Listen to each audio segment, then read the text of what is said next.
Je commence par le Sri Lanka, on va passer en revue les trois archipels, enfin le Sri Lanka, l'île de Sri Lanka. Après on ira voir les Maldives, après on ira voir les Seychelles, où nous allons bientôt débarquer. Donc au Sri Lanka, en fait, le peuple le plus ancien, ce sont les Védas, ce sont des chasseurs-cueilleurs. Il y en a toujours, d'ailleurs, il y en a toujours leurs descendants qui vivent dans la jungle. Ils se trouvent ici, là, c'est ce territoire où il n'y a pas de route, il n'y a rien, c'est vraiment la jungle du Sri Lanka, c'est à 250 km de Colombo. C'est au sud de Polonnaruwa et à peu près au niveau de Batticaloa. Donc les Védas, le monde indien, le Sri Lanka est complètement intégré, je dirais, au monde indien par sa morphologie, son climat.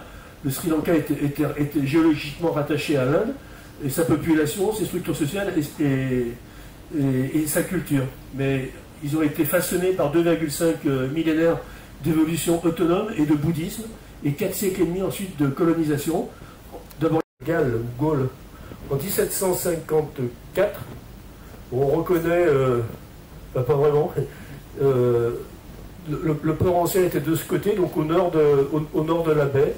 Le port nouveau, d'ailleurs, où le Saint-Marais de Champlain était là où je suis actuellement. Mais il n'existait pas, bien sûr, à l'époque, puisqu'il a été fait par les Anglais. Sur la carte marine, là, on va mieux comprendre. Donc le port historique de Galles, des Portugais et des Hollandais, c'était ici. Les premiers ouvrages de débarquement, c'était là.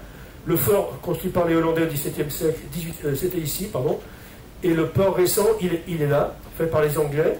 Si je fais un zoom sur cette baie protégée, alors on voit qu'il est bien protégé de